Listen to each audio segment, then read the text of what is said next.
Yo, how's it going, YouTube? Back in the video, and today I'm going to be talking about the struggles of a small market NBA fan. Now, in this video, I'm going to be referring to the Pelicans a lot because that is a small market team that I am a fan of because I am from Louisiana, so I'm a fan of the Pelicans. But they're also a very small market team, and although the examples are going to be related to the Pelicans a lot, they're pretty much going to apply to every other small market team. I'm sure they will all be able to relate to this, and if you're not a fan of a small market team, maybe you can get a little bit insight what it is like to be a fan of a smaller team that doesn't get all the attention and doesn't get all the limelight that a team like the Lakers, the Clippers, the Warriors, the Celtics, and teams like that do ultimately end up getting way more than teams like the Pelicans, the Bucks, and those type of teams, the smaller markets in the NBA.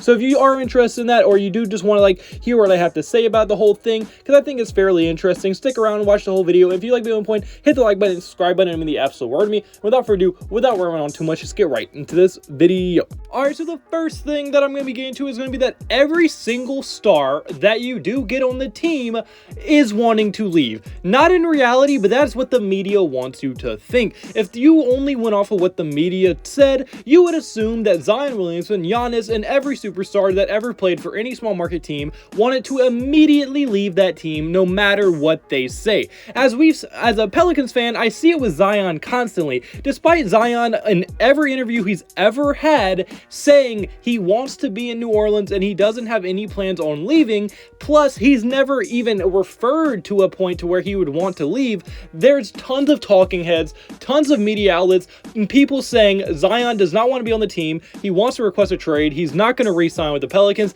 and they're saying all that, and he hasn't even played a full year in the NBA yet if you count the games he's played. So I think it is absolutely insane that you can say that a star doesn't want to be there only on the fact that he is on a small market team. And you see that with other players because they tried to do it with Giannis just a few years before they won the NBA Finals. And when he was a free agent the first time, everybody was saying Giannis is going to leave, Giannis might leave, and there were reports about it everywhere, and then a few years later they won the NBA Finals. So if that doesn't show you how biased the NBA can be against superstars in small markets, I don't know what is. Because if a team is close enough to win a finals, but they're still going to say that he wants to leave and that he should leave, it is absolutely insane. And one of the most blatant examples that it does show is Kendrick Perkins saying the Pelicans need to relocate because they do not deserve a basketball team. Now that's probably one of the most egregious things, and Kendrick Perkins, I think if you are not just a biased, or not biased, but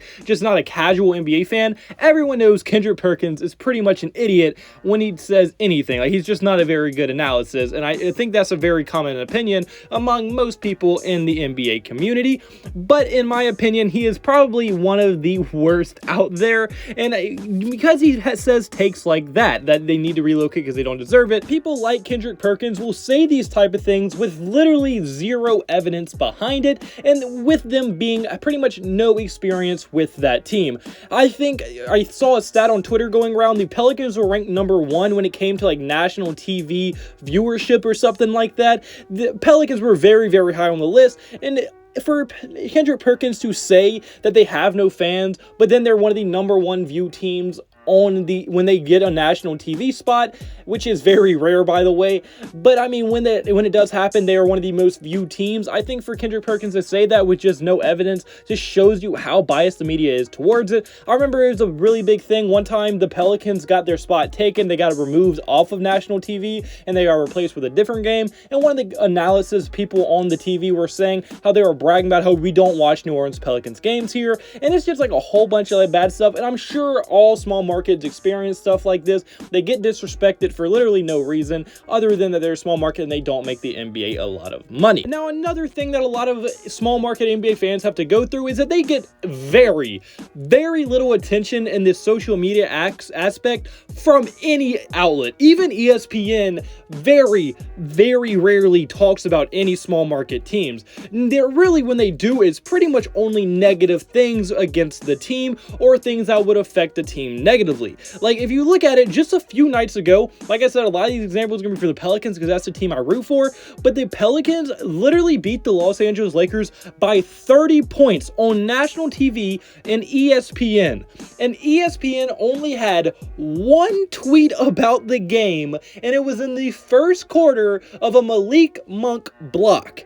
So in a game where the Lakers lost by 30, the only tweet was a good thing about the Los Angeles Lakers. Like, there was no compliments to the Pelicans. There was no, like, tweets saying how they're beating the hell out of them and things like that. No, the only tweet was Malik Monk blocking a shot on a fast break in the first quarter when the score was like 10-11. So if that doesn't show you how biased big media outlets are towards big market teams, I really don't know what it's going to do and what I have to really show you. But I mean, that is just a pretty much blatant disrespect to a small market team like the Pelicans. And then the next day, every like talk show, you would have thought the Lakers literally played themselves, because although everyone was bashing the Lakers for losing, you would have been extremely hard pressed to find one media outlet talking about how the Pelicans played very good.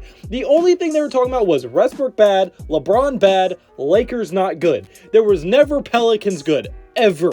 Once in there. I didn't see it one time, and that's just so disrespectful to being the team that just blew someone out by 30, and the only thing they want to talk about is how the other team is bad and not how you're good, and give you pretty much no credit for it. But at this point, I think most players on the Pelicans are used to it, and I think most Pelicans fans as well are used to this type of stuff. And another thing the media doesn't pick up on, the media, by the way, was all in on Zion leaving, all in Zion might needing a second surgery, all these negative things around Zion, the media was eating up. But now Zion's back in New Orleans, which did get reported on fairly good, but they don't want to report how Zion is taking pictures around the city. He's walking around the city by himself. He's recovering with the Pelicans. He's with them. He's really with the team. He's been retweeting pictures of them. He's been putting stuff on his Instagram story about how he loves his teammates, but they won't say anything about that because that does not fit their narrative. And that goes on for every small market team in some type of situation.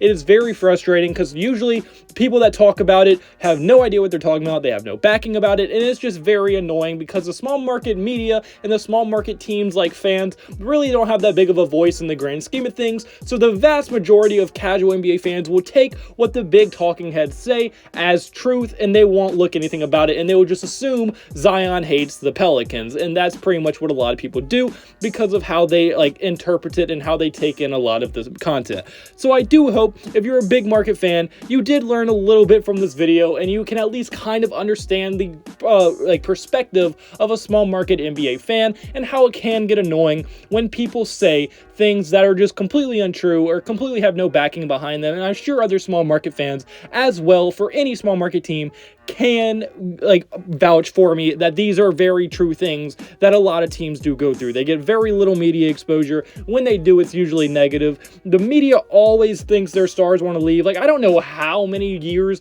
they tried to say Damian Lillard wants to leave the Portland Trailblazers, despite Damian Lillard saying he wants to stay. Like, right now, I think he should leave, but even when the Portland Trailblazers had just made the Western Conference Finals, people were saying Damian Lillard wants to leave. And it is insane. They pushed Anthony Davis out. Now, Anthony Davis did want to leave, but they were trying to push him out from the year he got to the Pelicans. Like, they wanted him out as well.